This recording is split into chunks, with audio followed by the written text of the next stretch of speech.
अच्छा जी, आज हमने नेक्स्ट पढ़ना है जावा स्क्रिप्ट, या उसको हम वर्ड प्रोग्रामिंग बोलते हैं। बंदा नज़र आ रहा है ना? बस ठीक है, ये बनना है हमने, ठीक है, इसलिए मैं आपको दिखा रहा हूँ। तो हमारा जो अभी तक हमने बेस बनानी थी वो बना ली है, यानी हमने HTML सीख ली, हमने CSS सीख ली, CSS में और बहुत सारी चीज़ों का आइडिया लिया कि कैसे चल रही होती हैं। अब फिर हमने थोड़ा सा ये भी सीख लिया कि कोड को सिक्योर कैसे करना है, उसको क्लाउड पे कैसे रखना है। उसके लिए हमने गिटहब क्लाउड का सिलेक्शन की और उसमें हमने अपने VS कोड के साथ कैसे करना है और विदाउट VS कोड कैसे करना है, कमांड्स वगैरह की थोड़ी हैंड्स ऑन प्रैक्टिस कर ली। अच्छा, अब नेक्स्ट हमारा एक्शन आइटम ये है कि एक वेबसाइट बनाने के लिए हमें 2-3 चीज़ों के ऊपर जो है वो चीज़ें चाहिए होती हैं, जैसे HTML, CSS जावास्क्रिप्ट की अगर हम कोई फ़ोटो देखेंगे ना, तो आप पहले भी शायद मैंने दिखाई थी आपको, तो अब हम दोबारा भी देख लेते हैं, आपको आइडिया हो सकेगा कि इससे हम क्या चीज़ कर सकते हैं। अच्छा, ये एक सिंपल सी है लेकिन इसमें काफ़ी मीनिंग छुपा हुआ है, इसी को ही देख लेते हैं। अच्छा, मीनिंग ये छुपा हुआ है कि एक हमारे पास HTML से हम बिल्कुल स्ट्रक्चर बनाते हैं, यानी समझो टायर बनाते हैं, डोर्स बनाते हैं, बेसिक चीज़ें जो बुनियाद होती है वो बिल्ड करते हैं। फिर हम उसके ऊपर कलर्स लगाते हैं, जैसे इस पर रेड कलर लगाया, डिज़ाइनिंग की, इसको खूबसूरत बनाया, इसका लेआउट किया, शाइनिंग इसमें ऐड की। अब जावास्क्रिप्ट से क्या हो रहा है, ये भाग रही है, ये चल रही है, यानी अभी तक कुछ भी चीज़ हमने कार बना ली, उसका स्ट्रक्चर बना लिया और फिर हमने उसकी डिज़ाइनिंग भी कर ली। अब जावास्क्रिप्ट से उसके अंदर इंजन फिट करना है, समझ रहे? इंजन लगाएंगे तो वो भागेगी ना, उसको स्टॉप करेंगे, स्टार्ट करेंगे, ऑन करेंगे, हैंड ब्रेक लगाएंगे, गियर चेंज करेंगे, वो सारे फीचर जो है ना जो कार के अंदर होते हैं वो सारे जावास्क्रिप्ट से मुमकिन है। तो HTML से समझो बॉडी बनती है, CSS से खूबसूरती बन जाती है, अब उसके अंदर जो इंजन की फंक्शनैलिटी है वो जावास्क्रिप्ट से आती है, यानी हर चीज़ को चलाना वो प्रोग्रामिंग या जावास्क्रिप्ट से होता है। तो इस तरह एक पूरी कंप्लीट वेबसाइट हमारे सामने बन जाती है। अगर आप ये चीज़ देखें कि अगर हम कोई गाड़ी बनाएं, उसको हम स्ट्रक्चर भी बना दें HTML से, उसकी CSS से डिज़ाइनिंग भी बना दें, वो किसी काम की होगी? तो इसका मतलब है कि ये जो जावास्क्रिप्ट है ये मेन हमारा मॉड्यूल है, ये मेन हमारी चीज़ है जिसके ऊपर हमें ग्रिप हासिल करनी है। अगर हम ये कर लें तो हम गाड़ी को चलने वाला बना सकते हैं। फिर ऐसी गाड़ियां भी हमारे पास आई ना, अगर जिसकी सिर्फ रंग वगैरह हुआ है या स्ट्रक्चर बना हुआ है लेकिन वो चल नहीं रही, तो हम उनको भी चला देंगे। क्यों? क्योंकि हमारे पास वो स्किल होगी। तो अभी जो हम नया मॉड्यूल सीखना चाह रहे हैं उसकी मदद से हम वो स्किल सीखना चाह रहे हैं जिसकी मदद से हम इस गाड़ी के अंदर जान पैदा कर सकते हैं, हम इसको चला सकते हैं, इसमें कंट्रोल या फंक्शंस बना सकते हैं या उसको रन कर सकते हैं। समझ आ गई? अच्छा, अब ये जो चलती है गाड़ी, इसके पीछे प्रोग्रामिंग लिखी होती है। अब प्रोग्रामिंग क्या होती है, उसको हम बोलते हैं set of instruction. Programming word निकला है प्रोग्राम से, और प्रोग्राम क्या होता है? Set of instruction is called programme. Set of instruction यानी कंप्यूटर ऑटोमेटिकली खुद कुछ भी नहीं करता है, हमें बताना पड़ता है। हम जो चीज़ बात बताते हैं, जो कमांड हम लिखते हैं, जैसे हम कहते हैं बैकग्राउंड कलर रेड, हम कोई वेबसाइट बना रहे हो, खुद से रेड नहीं करता, हमें बताना पड़ता है। हम इंस्ट्रक्शन देते हैं उसको, हम इंस्ट्रक्शन देते हैं कि H1 लगाओ, हम इंस्ट्रक्शन देते हैं कि P टैग लगाओ, हम इंस्ट्रक्शन देते हैं बैकग्राउंड कलर ये करो, प्रॉपर्टी ये लगाओ, ये ना लगाओ। हम ये सारी इंस्ट्रक्शन हम दे रहे होते हैं, वो ऑटोमेटिकली नहीं चलता, खुद नहीं कुछ भी कर सकता कंप्यूटर, सही है? इसी तरह अगर हमें गाड़ी को चलाना है तो चलाने के लिए भी मुझे इंस्ट्रक्शन खुद से देना पड़ती हैं, और वो जो इंस्ट्रक्शन देता हूँ, जो उसके अंदर मल्टीपल लाइंस बनती हैं, सेट बनता है, उसको हम एक प्रोग्राम बोलते हैं। तो प्रोग्राम से वर्ड प्रोग्रामिंग निकला है कि यानी प्रोग्राम बनाने वाले बंदे को प्रोग्रामर या प्रोग्रामिंग का लक़ब दिया गया है कि हम कोई प्रोग्रामिंग कर रहे हैं, मतलब हम कुछ सेट ऑफ इंस्ट्रक्शंस लिख रहे हैं। समझ आ गई? क्यों? क्योंकि कंप्यूटर ऑटोमेटिकली ये बात नहीं समझता है। अच्छा, अब ये क्वेश्चन नहीं है कि हमने इस चीज़ को समझ रहे हैं कि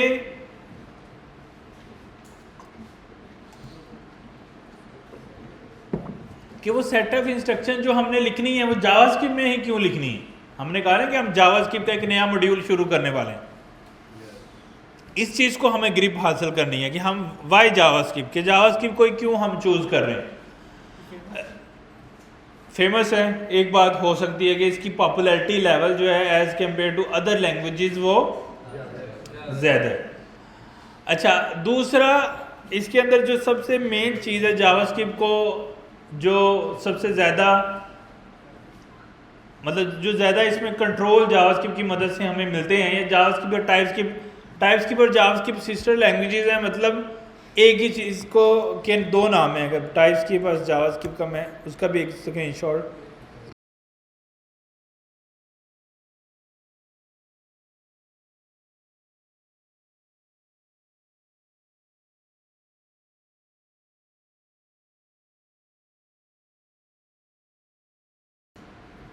अच्छा जावास्क्रिप्ट या टाइपस्क्रिप्ट, अगर आप अभी इस पिक्चर में देख रहे हो तो टाइपस्क्रिप्ट एक्चुअली उसके अंदर जावास्क्रिप्ट भी सारी समाई हुई है, प्लस उसके अंदर एक्स्ट्रा कुछ फीचर हैं। यानी टाइपस्क्रिप्ट ज़्यादा बड़ी लैंग्वेज है एज़ कम्पेयर टू जावास्क्रिप्ट। तो जावास्क्रिप्ट टाइपस्क्रिप्ट ये दोनों सिस्टर लैंग्वेजेस हैं। अक्सर हम टाइपस्क्रिप्ट का इस्तेमाल करते हैं, तो हम शायद अभी टाइपस्क्रिप्ट में ही कंटिन्यू कर लेंगे क्योंकि वो ज़्यादा स्मार्ट लैंग्वेज है। लेकिन अगर हम टाइपस्क्रिप्ट कर रहे होंगे तो मेनली समझो कि हम जावास्क्रिप्ट ही कर रहे हैं, कोई ख़ास फ़र्क नहीं है। जावास्क्रिप्ट टाइपस्क्रिप्ट एक ही चीज़ है, यानी एग्जैक्ट सेम कोड टाइपस्क्रिप्ट में भी चल जाता है, जावास्क्रिप्ट में भी चल जाता है, तो सिर्फ लैंग्वेज के नाम का फ़र्क है। लेकिन हाँ, कुछ ऐसे टाइपस्क्रिप्ट के फंक्शन हैं जो जावास्क्रिप्ट में नहीं चलते हैं। क्यों? क्योंकि टाइपस्क्रिप्ट के अंदर जावास्क्रिप्ट भी है और मज़ीद कुछ बड़ा कोड है, मतलब मज़ीद बड़ी लैंग्वेज है।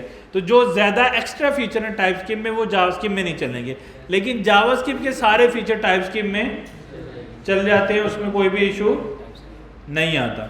तो हम दोनों यानी हमारी जावास्क्रिप्ट टाइपस्क्रिप्ट ये दोनों एक ही लैंग्वेज का नाम, दो डिफरेंट नाम है, और हम फ्यूचर में भी टाइपस्क्रिप्ट को ज़्यादा यूज़ कर रहे होंगे और जावास्क्रिप्ट टाइपस्क्रिप्ट मिला के भी यूज़ कर रहे होंगे, या डिफरेंट यानी स्ट्रक्चर्स के अंदर डिफरेंट प्रोजेक्ट में किसी में जावास्क्रिप्ट यूज़ कर रहे होंगे, किसी में टाइपस्क्रिप्ट यूज़ कर रहे होंगे, क्योंकि एक जैसी लैंग्वेज है, थोड़े से फ़र्क हैं हल्के से, वो हम डिफरेंसेस देख लेंगे। एक आधी क्लास में हम डिफरेंसेस देख के सारा समझ सकते हैं कि टाइपस्क्रिप्ट और जावास्क्रिप्ट में क्या मेजर डिफरेंसेस हैं। जावा और जावास्क्रिप्ट दो अलग लैंग्वेजेस हैं। जावा लैंग्वेज है वो यूज़ होती है एंड्रॉयड की जो एप्लीकेशन है ना, फ़ोन के अंदर जो हमारी एप्लीकेशन होती है, मोबाइल एप्लीकेशन, उसको बनाने के लिए जावा लैंग्वेज यूज़ होती है सिस्टम में। और जावा लैंग्वेज फिर डेस्कटॉप एप्लीकेशन बनाने के लिए भी यूज़ होती है। जावा लैंग्वेज जो है वो some sort of web development में भी यूज़ होती है, लेकिन बहुत कम। लेकिन जावा और लैंग्वेज है, जावास्क्रिप्ट और लैंग्वेज है। तो हम जावास्क्रिप्ट की बात कर रहे हैं, जावा की बात नहीं कर रहे, ठीक है। अच्छा, अब क्वेश्चन ये है कि वाई टाइपस्क्रिप्ट या जावास्क्रिप्ट, हम जावास्क्रिप्ट टाइपस्क्रिप्ट को क्यों यूज़ करना चाहते हैं बाकी किसी भी लैंग्वेज को अपने इस कोर्स के अंदर। देखो, हमेशा एक जो डेवलपर होता है ना, एक प्रोग्रामर होता है या डेवलपर, चाहे वो वेब, मोबाइल, एआई, डिफरेंट तरह का उसको स्किल सेट है, लेकिन उसकी ना एक बेस लैंग्वेज होती है जिसे हम कहते हैं ना मादरी ज़ुबान की, कि एक बंदे की कुछ मादरी ज़ुबान होती है जो नेटिव लैंग्वेज होती है उसकी। जैसे जब हम पैदा होते हैं तो हम पंजाबी या उर्दू सीखते हैं, ये हमारी नेटिव लैंग्वेज है। हम जितना इसके अंदर अपने फीलिंग्स एक्सप्रेस कर सकते हैं, हम दूसरी किसी भी लैंग्वेज के अंदर नहीं कर सकते, अगर हम बाद में सीख भी लें। तो इसी तरह एज एन डेवलपर बनने के लिए हमारे पास बहुत सारी प्रोग्रामिंग लैंग्वेजेस हैं। प्रोग्रामिंग लैंग्वेजेस मतलब जिससे हम कंप्यूटर को इंस्ट्रक्शंस दे सकते हैं गाड़ी को चलाने के लिए। प्रोग्रामिंग की जो इंस्ट्रक्शन है ना, यानी जो प्रोग्राम हम बनाते हैं उससे एक्चुअली गाड़ी चलती है, चलाने की इंस्ट्रक्शंस है। अब यही इंस्ट्रक्शन ना बहुत सारी लैंग्वेजेस में दी जा सकती हैं कि इसको चलाना कैसे है, रन कैसे कर। अच्छा, HTML का कोई कंपटीटर नहीं है, पहले XML था, लेकिन सारा कुछ HTML में होता है, वो इतना बड़ा कंपटीटर नहीं है, इसका कोई भी साथ में कंपटीटर नहीं है। CSS है, उसका भी कोई कंपटीटर नहीं है, आप ऐसे कह लें। अब जावास्क्रिप्ट, टाइपस्क्रिप्ट, इनके बहुत सारे कंपटीशन में हैं लोग, यानी इनके अंदर कंपटीशन है। बहुत सारी प्रोग्रामिंग लैंग्वेजेस हैं जिनकी मदद से हम गाड़ी को चलने के कैपेबल बना सकते हैं, सही है। उसमें पाइथन है, उसमें जावा है, जावा स्क्रिप्ट है, C++ है, उसके अलावा यानी कि सारी प्रोग्रामिंग लैंग्वेजेस हैं, ठीक है। जो CSS हमने पढ़ी है वो प्रोग्रामिंग लैंग्वेज नहीं है, वो स्टाइल शीट है जिससे डिज़ाइन बनते हैं। और जो HTML थी वो हाइपर टेक्स्ट मार्कअप लैंग्वेज थी, यानी उससे हम बेस स्ट्रक्चर बनाते हैं, वो भी प्रोग्रामिंग लैंग्वेज नहीं थी। अगर कोई पूछे आपको कि HTML प्रोग्रामिंग लैंग्वेज है, आपने बोला नो, वो प्रोग्रामिंग लैंग्वेज नहीं है। प्रोग्रामिंग लैंग्वेजेस कौन सी होती हैं? जिससे जान पड़ती है, जिससे चीज़ें चलती हैं, जिससे रन होती हैं, यानी किसी बटन पे क्लिक होता है तो एक्शन होता है, उसको प्रोग्रामिंग लैंग्वेज बोलते हैं। तो ये जो HTML CSS हमने सीखी है ये प्रोग्रामिंग लैंग्वेजेस नहीं है, समझ रहे हो। HTML एक टेक्स्ट मार्कअप लैंग्वेज है जिससे हम मतलब बॉक्सेस या एलिमेंट्स बनाते हैं, और CSS स्टाइल शीट है, ये दोनों प्रोग्रामिंग लैंग्वेजेस नहीं है। अच्छा, जावास्क्रिप्ट या टाइप्स की प्रोग्रामिंग लैंग्वेज है, और अब इसके अंदर बहुत सारी हमारे पास डिफरेंट प्रोग्रामिंग लैंग्वेजेस आती हैं जो डिफरेंट कॉन्टेक्स्ट के लिए इस्तेमाल होती हैं, सही है। अब उन प्रोग्रामिंग लैंग्वेजेस के अंदर हर एक प्रोग्रामिंग लैंग्वेज एक तो क्वेश्चन ये है कि इतनी ज़्यादा प्रोग्रामिंग लैंग्वेजेस क्यों है, और फिर अगर इतनी ज़्यादा हैं तो हम कौन सी करेंगे, हमने कौन सी चूज़ करनी है। देखो, हर प्रोग्रामिंग लैंग्वेज का एक अपना मकसद है अपना। अच्छा, कुछ तो रियल कंपटीटर हैं, लाइक दोनों में से एक यूज़ कर लें, एक ही बात है, लेकिन हर प्रोग्रामिंग लैंग्वेज जब बनती है ना, उसके पीछे एक बहुत बड़ी दास्तान होती है कि ये नई ज़ुबान क्यों बनाई जा रही है, समझ रहे। अगर किसी ने सपोज गो नई लैंग्वेज बनी, रस्ट नई लैंग्वेज बनी, तो उन्होंने इसके पीछे रीजंस दी कि आप ये नई लैंग्वेज क्यों इम्पोर्टेंट है, और इसमें क्या ऐसा यूनिक है जो बाकी के हम उनके कंपटीटर्स में नहीं है। तो इसका मतलब हर प्रोग्रामिंग लैंग्वेज अपने अपने कंपटीशंस के लिए इस्तेमाल होती है या बनती है। अच्छा, जैसे C++ है या C लैंग्वेज है, वो जो हम विंडोज़ का सॉफ्टवेयर यूज़ करते हैं ना, विंडोज़ सॉफ्टवेयर यूज़ करते हैं, वो विंडो का सॉफ्टवेयर जो है ना, ऑपरेटिंग सिस्टम, वो C लैंग्वेज में बनता है या C++ में बनता है, यानी उसके अंदर जितने फीचर हैं वो C लैंग्वेज में बनते हैं। अच्छा, अब वो एक पर्टिकुलर पर्पज़ के लिए लैंग्वेज बनाई गई है, यानी C++ समझो ऐसी लैंग्वेजेज हैं जो ऑपरेटिंग सिस्टम को लिखने में हेल्प करती हैं, या ऑपरेटिंग सिस्टम जैसे बड़े सॉफ्टवेयर बनाने में काम आती हैं। अच्छा, अब अगर तो हमें ऑपरेटिंग सिस्टम बनाना है तो फिर तो डेफिनेटली हम जावास्क्रिप्ट टाइपस्क्रिप्ट नहीं यूज़ करेंगे ना, फिर तो हम C++ या C यूज़ करेंगे। अगर हमने इसी तरह मोबाइल एप्लीकेशन बनानी है तो मोबाइल एप्लीकेशन के अंदर भी बहुत सारी डिफरेंट प्रोग्रामिंग लैंग्वेजेस हैं। जैसे एंड्रॉयड की एप्लीकेशन बनानी है तो हम जावा या कोटलिन में बना सकते हैं, कोटलिन भी एक प्रोग्रामिंग लैंग्वेज है। और फिर हम iOS की एप्लीकेशन बनाना चाहते हैं तो वो हम बना सकते हैं एंड्रॉयड की डार्ट लैंग्वेज में, कोटलिन और जावा, ये 3 लैंग्वेजेस हैं जिससे एंड्रॉयड की एप्लीकेशन बन सकती है, सही है। अच्छा, अब मज़े की बात है कि उसमें जावास्क्रिप्ट भी शामिल है, जावास्क्रिप्ट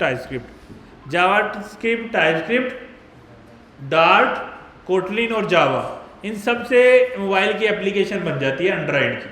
अच्छा, iOS की एप्लीकेशन बनती है ऑब्जेक्टिव सी, स्विफ्ट, उसके बाद जो है वो डार्ट और जावास्क्रिप्ट टाइपस्क्रिप्ट, इन 4-5 लैंग्वेज से iOS की एप्लीकेशन बन जाती है। यानी समझो कि एक ही काम को करने के लिए 4-5-6 डिफरेंट ऑप्शन अवेलेबल है, तो हमें किसी एक का चूज़ करना है ताकि हम वो अपना काम कर सकें।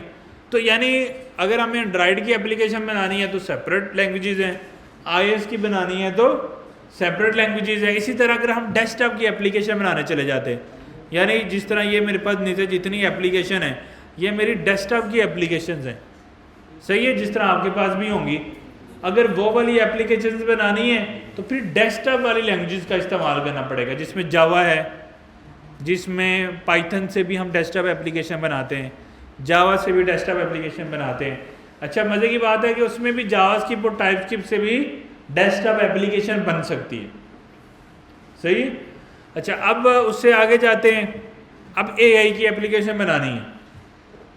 AI की एप्लीकेशन बनानी है तो जो प्रोग्रामिंग लैंग्वेज है वो सबसे फेमस जो है वो पाइथन है। अच्छा, उसके बाद रस्ट भी है, उसमें भी लोग उसमें कुछ काम करते हैं, और भी रिलेटेड लैंग्वेजेस हैं जो हमें यूज़ करनी होती हैं।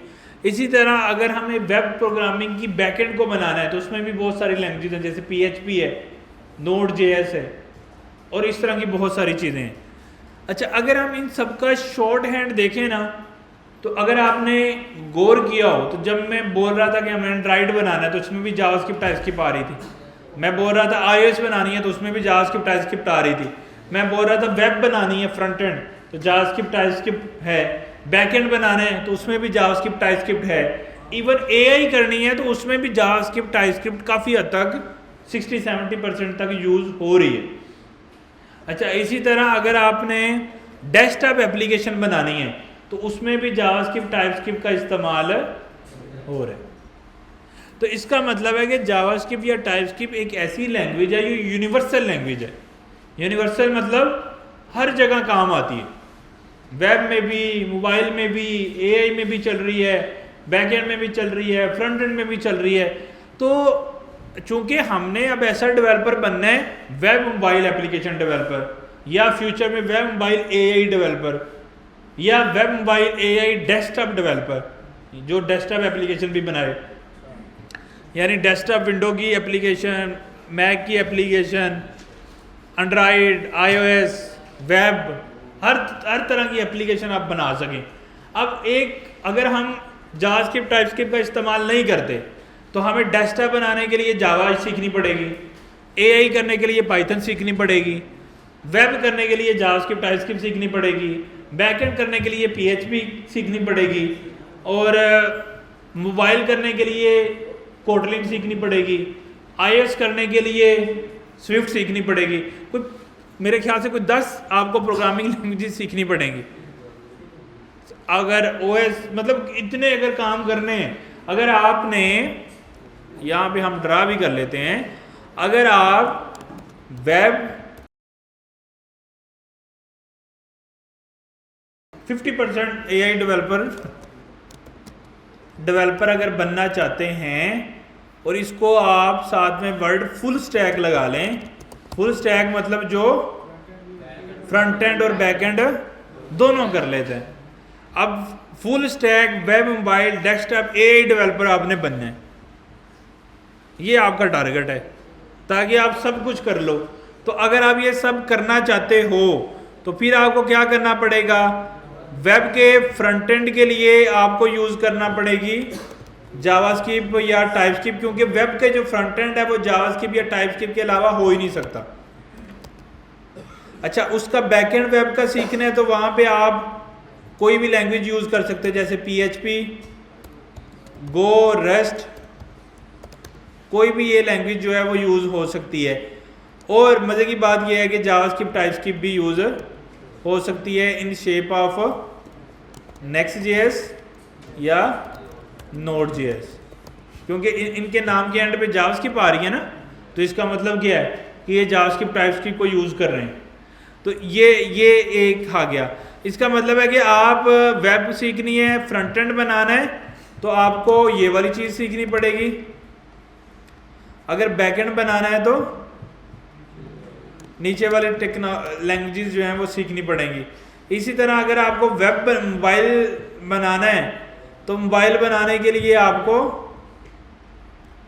क्या करना पड़ेगा, मैंने जैसे बताया iOS की ऐप बनानी है तो चलो इसको ऐसे कर लेते हैं दोनों को। iOS के लिए क्या करना पड़ेगा, iOS के लिए आपको डार्ट यूज़ करनी पड़ेगी, स्विफ्ट यूज़ करनी पड़ेगी, और C# भी iOS में यूज़ हो सकती है, और Objective-C भी यूज़ हो सकती है। उसके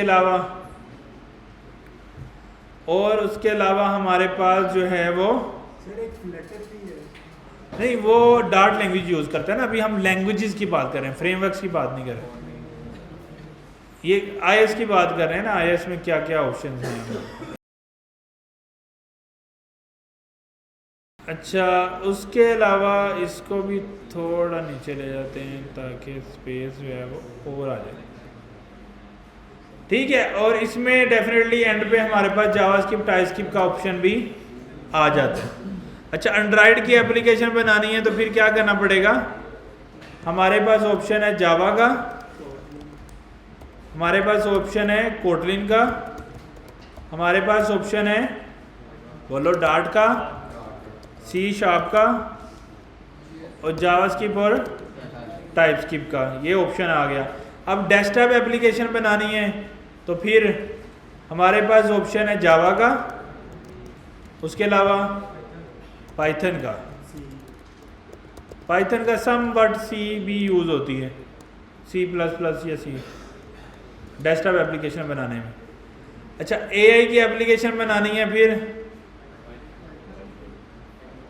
तो सबसे ज़्यादा बड़ी लैंग्वेज पाइथन है डेफिनेटली। हमें अगर डेस्कटॉप की एप्लीकेशन बनानी है तो जावास्क्रिप्ट टाइपस्क्रिप्ट तो हर जगह ऐड करना मजबूरी है ना, क्योंकि हम सीख रहे हैं। तो पाइथन से हो सकती है और आर लैंग्वेज से हो सकती है, आर लैंग्वेज शायद आपने कभी सुनी हो, और फिर जावास्क्रिप्ट टाइपस्क्रिप्ट को भी थोड़ा बहुत हल्का फुल्का डाल देते हैं, थोड़ा रियलिस्टिक रखते हैं, 50% भी साथ लिख देते हैं। क्या ख्याल है? क्योंकि 100% नहीं, 50 तो नहीं, खैर 70% ऑफ द टास्क जो हैं AI के वो जावास्क्रिप्ट टाइपस्क्रिप्ट से हो जाते हैं।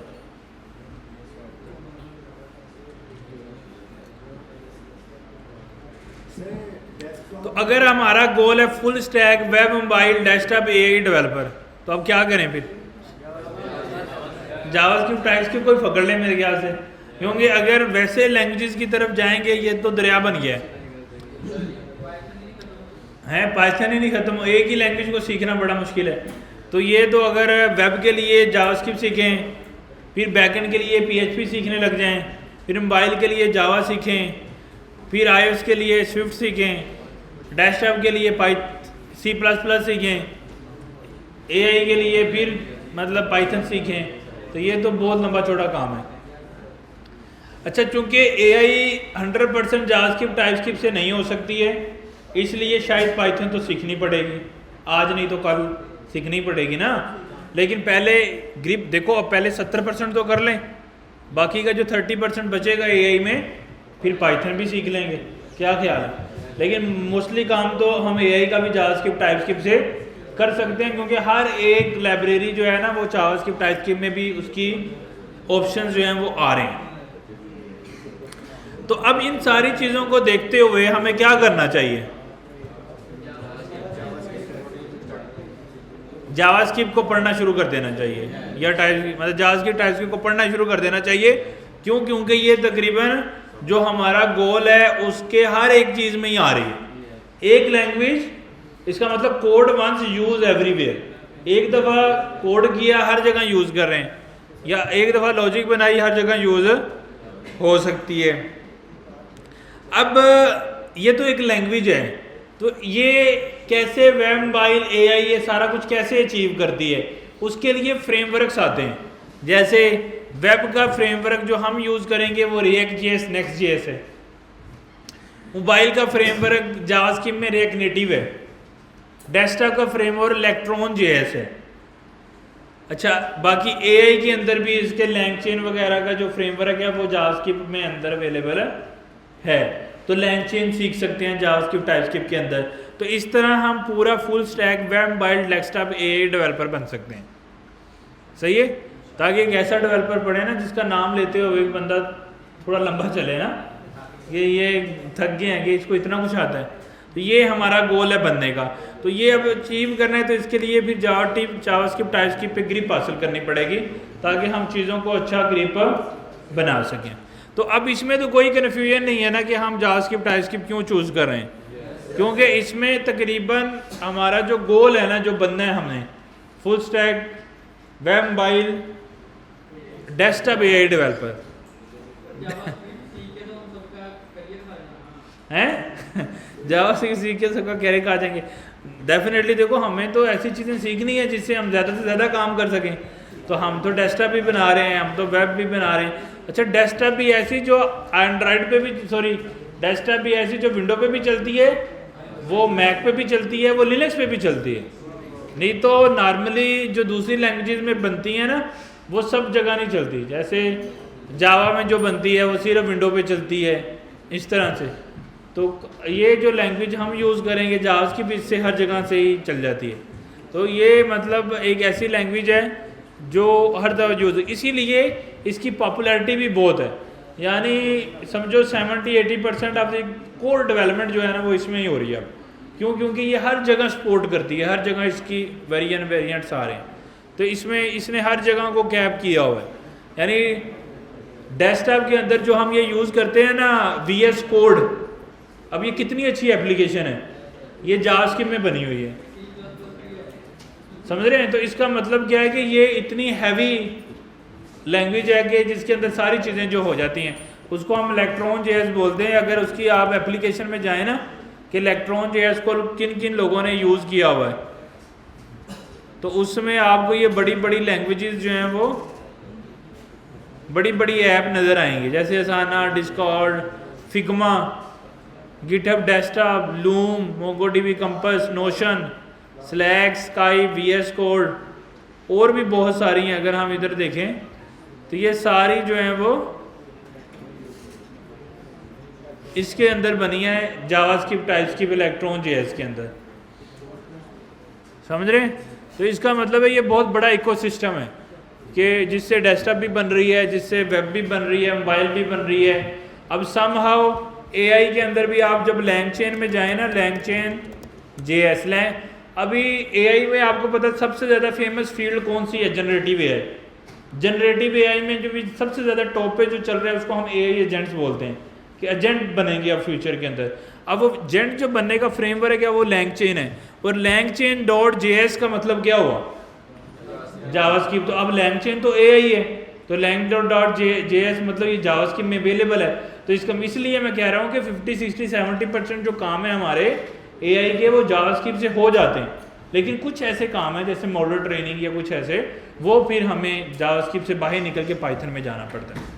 लेकिन आप खुद इमेजिन करो ना कि अगर हम जावास्क्रिप्ट टाइपस्क्रिप्ट के गुरु बन जाएं तो हम कितनी चीज़ों से कवर कर लेंगे। तो अगर हम 30% के लिए पाइथन सीख भी लें तो डजंट मैटर, तो एक नई चीज़ भी हम सीख सकते हैं फ्यूचर में। लेकिन अभी आपने नहीं सीखनी, ये नेक्स्ट जो हमारे 6 मंथ 8 मंथ है वो आपने फोकस करना है एक ही लैंग्वेज जावास्क्रिप्ट, क्योंकि वो कहते हैं ना कि हर चीज़ करने वाला बंदा कुछ नहीं करता। तो अभी आपको हर चीज़ नहीं करनी, अभी बस आप खुद देखो कि अगर हम सिर्फ जावास्क्रिप्ट टाइपस्क्रिप्ट कर रहे हैं तो कितनी चीज़ें तो कर रहे हैं। तो अब एक और नई चीज़ छेड़ने का फ़ायदा क्या है? तो हम पहले ये सारी चीज़ें तो कवर कर लें। ये सारी चीज़ें जब हम कवर कर लेंगे फिर हम क्या करेंगे, और फिर हम ग्रिप हासिल करेंगे, मार्केट में जाएंगे। किस लिए प्रोजेक्ट बना है, ये सारी डेवलपमेंट, इतनी स्ट्रगल हम क्यों कर रहे हैं? संडे को भी क्लासेस ले रहे हैं, इतना खपत कर रहे हैं, क्यों भाई? अर्निंग करनी है ताकि हमारा कोई इनकम सोर्स बन सके। ये सारा कुछ करके पहले वो हासिल करना है जो करना चाहते हैं। जब वो हमारे पास आना शुरू हो जाएगा फिर हम वो नई चीज़ सीखेंगे, और जब आपके पास तजर्बा भी हो जाएगा फिर आपको कोर्स लेने की ज़रूरत नहीं है। कोर्स कौन लोग लेते हैं? जो अभी जिन्होंने अपना अभी कैरियर शुरू नहीं किया। आप खुद सोचो, जो 3-4 साल डेवलपर जिसका एक्सपीरियंस है, अब उसने पाइथन सीखनी है अगर वो, या AI सीखनी है, वो नए सिरे से कोर्सेज लेने बैठ गया है, तो इसका मतलब है कि वो डेवलपर ही नहीं है। क्योंकि जो डेवलपर होते हैं वो चीज़ें खुद ही सीखते हैं, उनको सीखने के लिए नई नई चीज़ों की ज़रूरत नहीं पड़ती, वो काम करते हुए सीखते हैं। वो बस प्रोजेक्ट शुरू कर देंगे, सीख जाएंगे। तो ये डेवलपर का मतलब ही ये होता है कि आपके पास कोई भी काम आ सकता है, आपके पास जो काम आएगा आपने बस उसको करना है। तो इसके लिए आपको अपनी फिर स्किल जो है वो उतनी एडवांस लेवल पे लेके जाना पड़ती हैं। तो इसलिए पहले आपने कोशिश करनी है जो हम प्रोग्रामिंग लैंग्वेज चूज़ कर रहे हैं उसी में हम ग्रिप बनाएं, उसी को हम सीखें। नहीं, अब जो वेब का फ्रंट एंड है उसके अंदर इसका कोई भी कंप्यूटर नहीं है। जो वेब का कंप्यूटर इसका वो है ना, जो वेब का फ्रंट एंड है इसमें इसका कोई भी कंप्यूटर नहीं है उसमें, इसीलिए ये सीखना तो मजबूरी है। जावास्क्रिप्ट सीखना हर केस में मजबूरी है, क्योंकि अगर आपने एक वेबसाइट बनानी है उसमें जान डालनी है तो जावास्क्रिप्ट सीखे बगैर तो डल ही नहीं सकती, क्योंकि उसका कोई कंप्यूटर है ही नहीं। अच्छा, वेब के बैकएंड में कंप्यूटर हैं, बैकएंड में कंप्यूटर हैं, फ्रंट एंड में कंप्यूटर कोई नहीं है। तो अगर हम बैकएंड का कंप्यूटर कोई और यूज़ भी कर लें लेकिन फ्रंट एंड में कंप्यूटर नहीं है तो फिर तो इसका मतलब है कि जावास्क्रिप्ट तो सीखनी ही पड़ेगी। तो बेहतर है कि उसी में भी बैकएंड भी कर लेंगे। उसी में मोबाइल कर लेंगे, उसी में डेस्कटॉप कर लेंगे, उसी के अंदर ही फिर एआई भी करना शुरू कर देंगे, उसी में सारे काम करेंगे। क्या ख्याल है? तो इम्पोर्टेंस समझ आएगी कि क्यों हमें ये करनी है। अच्छा, अब हमें जावास्क्रिप्ट को शुरू करना है, तो जावास्क्रिप्ट शुरू कैसे करनी है? तो उसके लिए सबसे पहले हमें क्या करना पड़ेगा, एक प्रोजेक्ट फोल्डर बनाना पड़ेगा। मैंने बना लिया है, जिसको क्लास 01 का नाम दे दिया, ठीक है। इसमें आगे एज यूजुअल आपने अपनी index.html बनानी है, जो हमने पहले से सीखी हुई है वो बन जाएगी। फिर आगे एक style.ch बनानी है, वो भी हमने सीखी हुई है। अब एक बनाएंगे फाइल script.js या script.ts भी बना सकते हैं अगर टाइपस्क्रिप्ट में कर रहे हैं। तो पहले जावास्क्रिप्ट का हेलो वर्ल्ड देख लेते हैं, फिर टाइपस्क्रिप्ट का भी हेलो वर्ल्ड देख देते हैं, ताकि दोनों चीज़ें ही हमें करनी है, क्योंकि हमें दोनों ही सीखनी है, दोनों ही यूज़ होती हैं मल्टीपल केसेस में। अच्छा, अब script.js आ गई हमारे पास। अब इसके अंदर हम जितना भी कोड लिखेंगे उसको चलाना है हमें, ऐसे ही है। अच्छा, हमने एक दफ़ा Node.js इंस्टॉल किया था सर्च वगैरह के लिए या बाकी पर्पसेस के लिए, तो वो तो हमारे पास है। तो जावास्क्रिप्ट को चलाने के दो तरीके हैं, एक विद नोड के साथ और एक विद ब्राउज़र। अच्छा, विद नोड कैसे चलाते हैं, उसकी मैं एक कमांड लिखता हूँ। अभी तो हम इसको डेफिनेटली ऐसे ही लिखेंगे, रट्टा ही लगाएंगे, क्योंकि हमें आती नहीं है। हेलो वर्ल्ड एक मैंने लाइन लिखी है, इसको एक इंस्ट्रक्शन बोलेंगे, एक इंस्ट्रक्शन लिख दी। अब इस इंस्ट्रक्शन को कैसे चलाना है, हमने नोड इंस्टॉल किया हुआ है, तो हम लिखेंगे नोड स्पेस फाइल का नाम क्या है, script.js।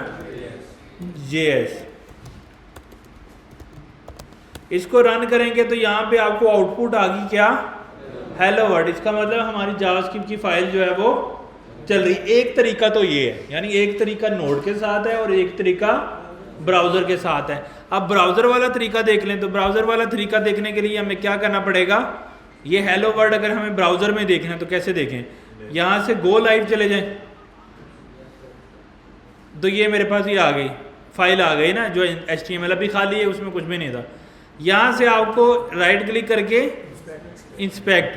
इंस्पेक्ट में जाके आपने इसको इधर से स्क्रॉल करना है। यहाँ पे ऑप्शन आ रही है कंसोल, उस पर क्लिक करना है, तो आपको यहाँ पे बाकी की सारी ऑप्शन जो है वो नज़र आ जाएंगी। तो अब शायद मैं यहाँ से जाके चलाता हूँ इसको। क्या नहीं किया,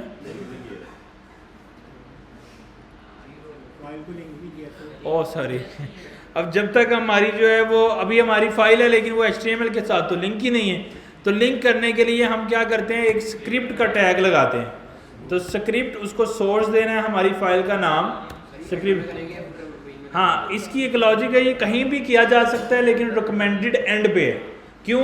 क्योंकि देखो यहाँ पे स्टेप देखो, पहले क्या बनानी है, गाड़ी स्ट्रक्चर बनाना है, फिर CSS, फिर ही उसको चलाना है ना, या पहले चला दें? अब पहले चलाने वाला कोड लिख देंगे, अभी तो गाड़ी है ही नहीं तो चलेगी कैसे, तो पहले तो गाड़ी बनानी पड़ेगी ना। तो इसलिए जहाँ पे हमारी HTML CSS ख़त्म होती है, बॉडी का टैग एंड होता है, फिर हम जावास्क्रिप्ट चलाते हैं, ताकि पहले सारी गाड़ी बन जाए, फिर ही हम उसको चलाएंगे ना। तो पहले गाड़ी बनेगी तो चलेगी, मतलब रन तो करेगा फिर भी, लेकिन पहले सारे टैग बन जाएंगे, CSS लोड हो जाएगी, फिर रन होगी जावास्क्रिप्ट। समझो, अगर मैं इसको लगा देता हूँ शुरू में यहाँ पे, तो क्या होगा, सबसे पहले ये चलने लग जाएगी। अभी तो कोई HTML का टैग ही नहीं है, तो ये क्या किसको चलाएगी? तो इसलिए इसको कहाँ पे लगाना है, हमेशा एंड पे लगाना है, बॉडी के ख़त्म होने से पहले। और यहाँ पे जितने भी आपने टैग वगैरह लगाने हैं वो आप लगा सकते हैं, ठीक है। यहाँ पे टैग वगैरह लगाने के बाद एंड पे आपने इसको लगाना है। अब इसको भी लगाने के दो तरीके हैं, एक इनलाइन जावास्क्रिप्ट और एक इंटरनल या इनलाइन जावास्क्रिप्ट और एक एक्सटर्नल। जितना CSS को HTML से लिंक करते हैं, तो ये हमने कौन सी की है, एक्सटर्नल की है। अगर हमने इंटरनल करनी है तो सिर्फ स्क्रिप्ट का टैग, तो इसके अंदर भी हम जावास्क्रिप्ट लिख सकते हैं।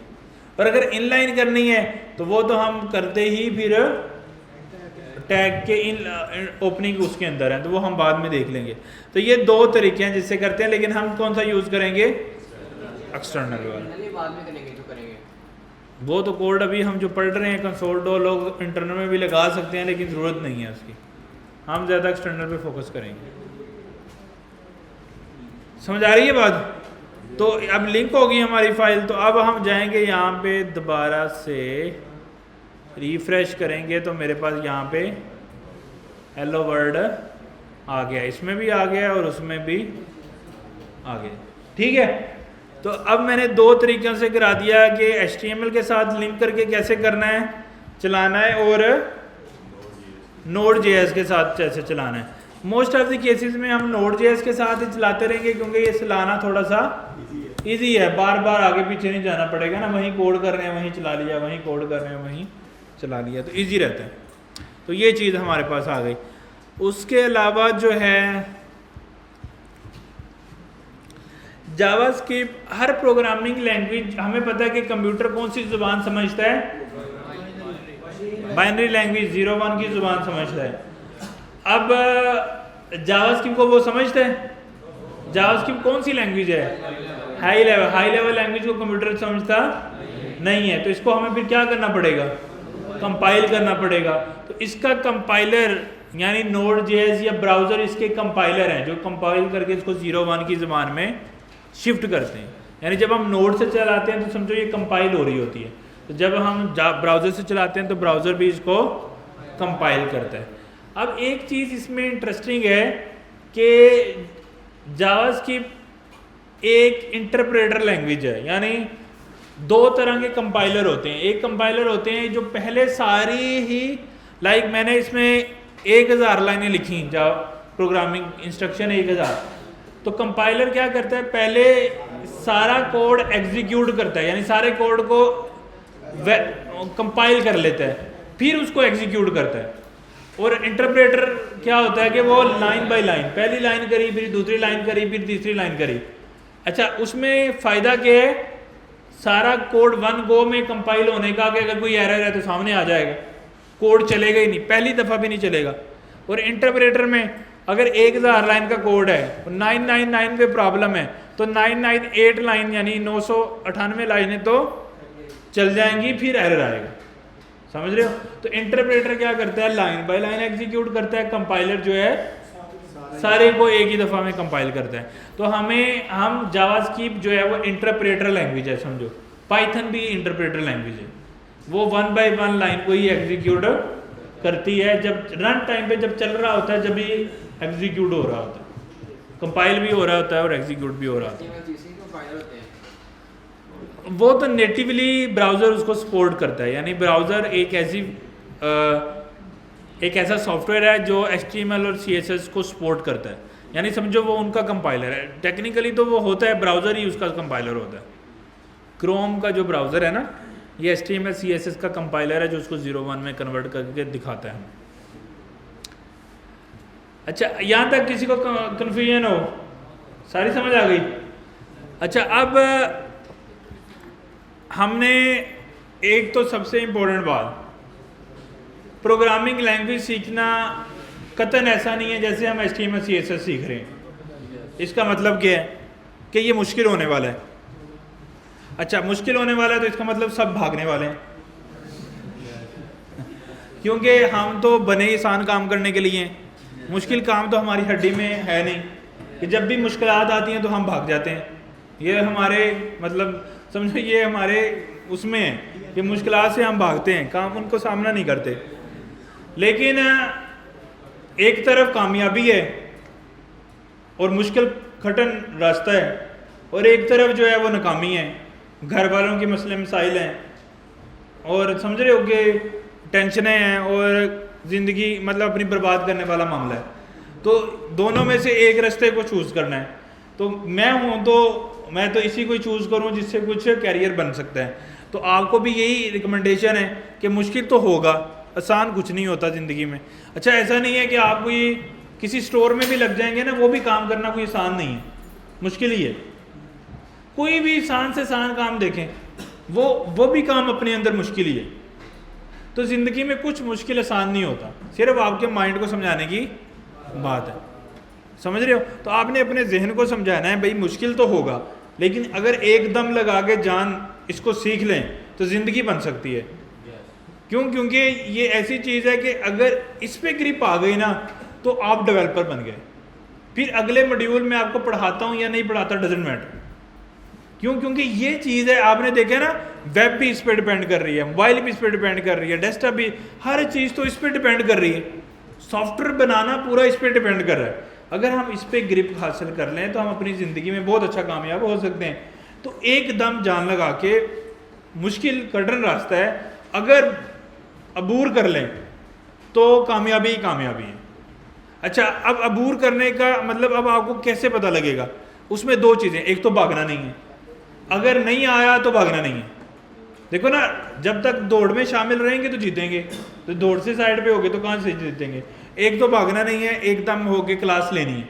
दूसरा, क्लास छोड़नी नहीं है, क्योंकि एक क्लास छोड़ी तो प्रोग्रामिंग ऐसी चीज़ है जो समझ में नहीं आती है।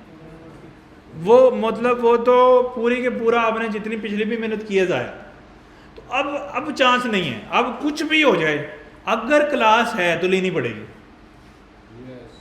अगर क्लास छोड़ दी तो समझो प्रोग्रामिंग छूट गई। इसी वजह से बहुत सारे लोग जो हैं वो कम हो जाएंगे, क्योंकि उनको अगली क्लास में समझ नहीं आएगी। ये मैं आपको इंपॉर्टेंट इंस्ट्रक्शन दे रहा हूँ। जैसे डॉक्टर जो है ना, वो अपनी प्रिकॉशन जो है वो बताता है कि भाई ये करना पड़ेगा, तो ये करेंगे तो होगा, नहीं तो नहीं होगा। अच्छा, तीसरा, अब मतलब जो हम टाइम लगा रहे थे पहले 2 घंटे भी चल रहा था, अब हमें वो भी इंक्रीज करना पड़ेगा, क्योंकि मुश्किल चीज़ आ गई है ना। तो कम से कम 4 घंटे तो लगाने पड़ेंगे इसको सीखने के लिए रोज़। नहीं लगाएंगे तो मुश्किलात हैं। 4 घंटे कंप्यूटर के सामने बैठ के, टेबल चेयर अगर हो, एक रूम हो, तो फिर क्या ही बात है, बैठ के फोकस हो के प्रोग्रामिंग करनी है। अच्छा, अब करना क्या है? डेफिनेटली हमारा टारगेट तो होता है, हमने एक तो लेक्चर को डाइजेस्ट करना है, मतलब जो हम बातें कर रहे हैं उसको समझना है कि ये क्या है, उसको हजम करना है। और दूसरा जो है, जो असाइनमेंट होगी उस पर प्रैक्टिस करनी है। समझ आ गई? तो ये सारे, अगर इंशाल्लाह मेरी कोशिश होगी कि प्रोग्रामिंग को जितना आसान हो के समझाया जा सकता है समझाऊँ। आपकी कोशिश क्या होनी चाहिए कि लेक्चर को एकदम होके सुनना है, ताकि आप लोगों का, आप कुछ ना कुछ सीख के जाएं। और आप लोगों को हो सकता है कि इसकी दोबारा से रिकॉर्डिंग भी सुननी पड़े, क्योंकि ये थोड़ी सी आपको वो होगा, फील होगा। लेकिन मतलब मैं आपको ये क्यों बता, इसका मतलब ये नहीं है कि मुश्किल है कि कर नहीं सकते, इतना भी मुश्किल नहीं है। जिसका इंटरेस्ट बन जाए तो वो उसके लिए कोई मुश्किल नहीं है। लेकिन मकसद ये है कि आपको थोड़ा सा ज़्यादा फोकस करना पड़ेगा एज़ कम्पेयर टू जो हम पहले कर रहे हैं। ठीक है, थोड़ी चीज़ें मुश्किल लगेंगी, लेकिन बार बार समझने की कोशिश करेंगे और इसको अचीव कर लेंगे। अच्छा, अब इसमें होगा क्या? इसमें होगा ये कि जिस तरह एक कोई भी, जैसे हमें कार बनानी है या कार का इंजन बनाना है, हम वही एग्जांपल लेके चल रहे हैं ना, हमने कार का इंजन बनाना है, यानी इसको चलाना है। अब इंजन बनाने वाले बंदे को क्या चाहिए? टूल्स चाहिए। लाइक उसको कोई नेट चाहिए, कोई उसको बंद करने के लिए, ओपन करने के लिए, यानी उसको बहुत सारे क्या चाहिए? टूल चाहिए। अच्छा, प्रोग्रामिंग कुछ नहीं होती है, ये कलेक्शन ऑफ टूल्स होती है। यानी इसके अंदर बहुत सारे डिफरेंट टूल्स अवेलेबल होते हैं। टूल मतलब जिससे काम होते हैं, समझे? जिस तरह अगर किसी ने टेबल बनाना हो तो उसको लकड़ी को काटने के टूल, उसको साफ करने के, क्लीन करने के, उसको जो भी मुख्तलिफ टूल्स होते हैं वो चाहिए। अगर वो नहीं होंगे तो वो कर नहीं पाएगा। तो कोई भी प्रोग्रामिंग लैंग्वेज आपको बहुत सारे डिफरेंट टूल प्रोवाइड करती है। अच्छा, एक बड़ी मज़े की चीज़ है, 10-15 ऐसे टूल हैं जो हर प्रोग्रामिंग लैंग्वेज में सेम होते हैं। यानी अगर आपको एक प्रोग्रामिंग लैंग्वेज में उसका कंसेप्ट आ गया तो आप दुनिया की कोई प्रोग्रामिंग लैंग्वेज में जाके काम कर सकते हैं, एटलीस्ट मतलब समझ सकते हैं। क्यों? क्योंकि उसका कंसेप्ट हर प्रोग्रामिंग लैंग्वेज में सेम है। तो फिर ये तो मज़े की चीज़ हो गई कि एक 10-15 ऐसे टूल अगर मैं सीख लूँ तो जितनी मैंने यहाँ पे प्रोग्रामिंग लैंग्वेजेस पढ़ाई हैं आपको, हर एक के अंदर डिटो कंसेप्ट है, कॉपी। कोई 1 इंच का भी फर्क नहीं है। मतलब उसका जो मतलब है ना उस बात का, वो एग्जैक्ट सेम है। तो इसका मतलब है कि आप अगर दुनिया की कोई, आप पाइथन भी सीखने चले जाएं, एआई सीखने चले जाएं, कुछ भी प्रोग्रामिंग लैंग्वेज सीखने चले जाएं, आपको वो 15 टूल से तो गुजरना पड़ेगा ही पड़ेगा। वो तो सीखने ही सीखने। क्यों? क्योंकि वो हर प्रोग्रामिंग लैंग्वेज की बेस टूल है, वो हर एक में होते हैं, तो उनको हमें ग्रिप हासिल करनी पड़ेगी। तो हमें, अब मैं करूँगा क्या, हम एक टूल पकड़ेंगे, हम उसके बारे में जान पड़ताल, उसकी हर चीज़, उसमें क्या क्या है पॉसिबल ऑप्शन, उसको मतलब उसकी चमड़ी अच्छी तरह उतारेंगे, उसके अंदर देखेंगे क्या है उसके अंदर। अगर वो हमें हर चीज़ समझ आ गई तो इसका मतलब है कि गुड, एक टूल हो गया। अब जो हमने जैसे गाड़ी को चलाना है, तो गाड़ी को चलाने के लिए या रेस देने के लिए या एक्सीलरेटर दबाने के लिए हमें क्या चाहिए? हो सकता है कि ये वाला फीचर बनाने के लिए या गियर वाला फीचर बनाने के लिए हमें 25 टूल चाहिए थे, लेकिन पहले दिन तो आप कितने टूल सीखोगे? एक। तो क्या आप गियर चेंज कर सकते हो? नहीं, आप वो वाला फीचर ही नहीं बना सकते। इसी तरह आपने ब्रेक वाला फीचर बनाना है, अब ब्रेक वाले फीचर को 20 टूल चाहिए बनने के लिए, लेकिन आपने कितना सीखा होगा? एक। तो आपसे वो बनेगा ही नहीं। तो इसलिए बच्चे क्या करते हैं, पहले दिन मैं एक टूल सिखाता हूँ, वो क्या करते हैं, इंटरनेट पे जाते हैं, वो सारा कोड देख लेते हैं 20 टूलों का। वो कहते हैं कि ये कैसे कर रही है, ये क्या हो रहा है, ये तो समझ ही नहीं आ रही, और वो भाग जाते हैं, ये तो बहुत मुश्किल है। जब आप एकदम ही ब्रेक बनाना शुरू कर दोगे, और आप, वो तो 20 टूलों से बनती है, और अभी आपने एक टूल सीखा, तो आप कैसे बनाओगे? नहीं बना सकते। तो इसलिए इसमें सीक्वेंस बहुत मैटर करता है, स्टेप्स बहुत मैटर करते हैं, कि एक पहला टूल सीखा तो उसमें जितना काम हो सकता है बस उतना होगा, 2 3 टूल, ऐसा ऐसा आपके ना टूल का नॉलेज बढ़ता जाएगा। जैसे जैसे बढ़ता जाएगा फिर आप सारे काम कर लेंगे। जब आपके पास सारे टूल आ जाएंगे ना एक लैंग्वेज के, फिर आप ब्रेक बनाओ, फिर आप बनाओ उसमें जो भी फीचर्स होते हैं सारे बनाएंगे, फिर रेस ब्रेक हर चीज़ उसमें फिर आप ऐड कर सकते हो, या कैलकुलेटर बना रहे हो उसमें आप सारे फीचर ऐड कर सकते हो। बात समझ रहे हो? लेकिन हमें सारे टूल आने भी चाहिए, तो इसलिए सारे टूल हो सकता है 3-4 महीने में हम पढ़ें। तो इसलिए आपने परेशान नहीं होना, जो टूल आपने नहीं पढ़ा उसको देख के आपने परेशान नहीं होना।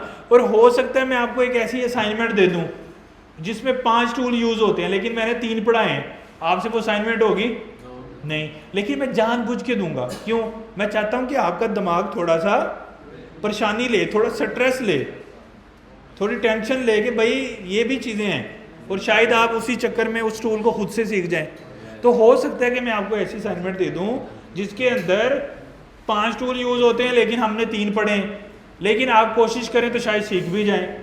लेकिन अगर आप नहीं भी सीखते तो कम से कम आप अगली क्लास में आएंगे तो फोकस होके पढ़ेंगे, फिर आप ओवर कॉन्फिडेंट नहीं होंगे कि मुझे सारा कुछ आ गया। इसका मतलब कि आपको सारा कुछ नहीं आया। तो इसलिए मैं आपको बीच बीच में ऐसी असाइनमेंट भी दे सकता हूँ। ये सारी बातें पहले बताने का मकसद ये है कि आप लोग पहले से प्री प्लान्ड हो, क्योंकि एक मुश्किल है, एक माइलस्टोन है, इसके अंदर एकदम एंटर होना है ताकि इसमें सीख के बाहर निकलें, इसके अंदर एंटर होकर सीख के बाहर निकलें, और कोई रास्ता नहीं है। तो अच्छा, इस स्किल, ये जो हम एकदम टूल सीखेंगे और उससे हम अपने काम करेंगे, इस स्किल को एक नाम है, इस स्किल का एक नाम है, उसको हम बोलते हैं प्रॉब्लम सॉल्विंग या लॉजिक बिल्डिंग। क्या बोलते हैं? प्रॉब्लम सॉल्विंग या लॉजिक बिल्डिंग। यानी ये जो हम टूल सीखते जाएंगे और उन टूल की बेस पे जो हम काम करेंगे ना, उसको हम बोलते हैं प्रॉब्लम सॉल्विंग या लॉजिक बिल्डिंग। इसलिए मैं कह रहा हूं कि जिस डेवलपर में प्रॉब्लम सॉल्विंग लॉजिक बिल्डिंग की स्किल होती है, वो ही आगे जाके सारे कम। अगर आपने full stack web mobile a developer बनना है और आपके अंदर लॉजिक ही नहीं है तो आप डेवलपर नहीं है, फिर आप डिज़ाइनर हैं जो सिर्फ वेबसाइट डिज़ाइनर है, जो सिर्फ HTML CSS लिख सकता है। अगर आपने डिज़ाइनर और डेवलपर में फ़र्क है। HTML CSS करने वाले बंदे को हम डिज़ाइनर बोलते हैं, वेब डिज़ाइनर। उसको क्या बोलते हैं? आज जो आप बने हैं जिसको HTML CSS आती है, इसको वेब डिज़ाइनर बोला जाता है, डेवलपर नहीं है ये। तो डेवलपर बनने के लिए क्या बनना पड़ेगा? हमें प्रॉब्लम सॉल्विंग और लॉजिक बिल्डिंग की स्किल को सीखना पड़ेगा। और वो कैसे आएगी? जो हम, अच्छा ये प्रॉब्लम सॉल्विंग लॉजिक बिल्डिंग किसी भी प्रोग्रामिंग लैंग्वेज को सीख के की जा सकती है। मतलब देखो ना, पाइथन में भी तो वही टूल है, मैंने बोला ना सेम टूल है। तो अल्टीमेट अगर आप उसमें अपनी ग्रिप हासिल कर लेते हो तो उससे भी आपको प्रॉब्लम सॉल्विंग और लॉजिक बिल्डिंग आपकी बन जाएगी। अल्टीमेट आपको इस क्वार्टर के बाद या इस माइलस्टोन के बाद आपके अंदर एकदम अच्छे वाली प्रॉब्लम सॉल्विंग और लॉजिक बिल्डिंग स्किल होनी चाहिए कि आपसे अच्छी पूरी दुनिया में कोई ना लॉजिक बिल्ड कर सके, आपसे अच्छी दुनिया में कोई प्रॉब्लम सॉल्व ना कर सके। ये हमारा माइलस्टोन है, छोटा माइलस्टोन है। देखो बड़ा माइलस्टोन तो हमारे सामने है, हमने full stack web mobile desktop AI developer बनना है। लेकिन छोटा माइलस्टोन क्या है? इस क्वार्टर का माइलस्टोन क्या है? कि हमसे अच्छा कोई भी लॉजिक बिल्डर ना हो, हमसे अच्छा कोई प्रॉब्लम सॉल्वर ना हो। लाइक ये भी टाइटल है, लोगों के आगे लिखे होते हैं। लोगों ने ये नहीं लिखा होता, कई लोगों ने, कि फुल स्टैक वेब मोबाइल, ऐसे नहीं, उन्होंने लिखा था प्रॉब्लम सॉल्वर लॉजिक बिल्डर। जब उसने ये लिख दिया मतलब वो कुछ भी कर लेगा, दुनिया की कोई प्रॉब्लम आएगी वो अचीव कर लेगा। ऑल गुड, समझ आ गई आपको सारी? तो अब हमने आगे बढ़ना है और पहला जो हमने टूल यूज करना है या सीखना है उसको हम कहते हैं वेरिएबल। क्या बोलते हैं? वेरिएबल। यहाँ पे मैं लिख भी देता हूँ, वेरिएबल। वेरिएबल किसी भी प्रोग्राम, पहले हम वो टूल पढ़ेंगे जो हर प्रोग्रामिंग लैंग्वेज में सेम है।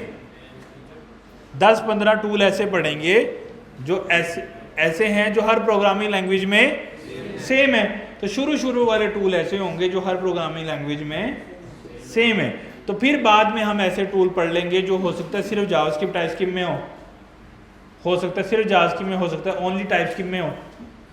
समझ रहे हो? तो कुछ लैंग्वेज स्पेसिफिक भी होते हैं, लेकिन जिससे लॉजिक बिल्डिंग या प्रॉब्लम सॉल्विंग बनती है वो वही कॉमन टूल्स हैं। सही है? तो हमारी इंशाल्लाह टारगेट ये होगा कि हमें वेरिएबल पे ग्रिप बनानी है पहले गो में, फिर दूसरे गो में अगला टूल, फिर तीसरे गो में अगला, फिर ऐसा ऐसा मैं आपको टूल डिस्क्लोज करूँगा कि ये टूल क्या करता है, ये टूल क्या करता है। जब आपके पास सारे टूल आ जाएंगे फिर आप गाड़ी बना पाएंगे, फिर आप कोई भी लॉजिक उसमें लगा पाएंगे। क्यों? क्योंकि आपके लॉजिक बिल्डर बन जाएंगे, आप प्रॉब्लम सॉल्वर बन जाएंगे, फिर आप कोई भी प्रॉब्लम कोई भी लॉजिक बिल्डर कर सकेंगे। All good. इंशाल्लाह नेक्स्ट क्लास के अंदर हम फिर वेरिएबल से अपनी कम्युनिकेशन और चीज़ें, आज की समझो इंट्रोडक्शन हो गया, नेक्स्ट क्लास से हम इनको ग्रिप हासिल करेंगे इंशाल्लाह।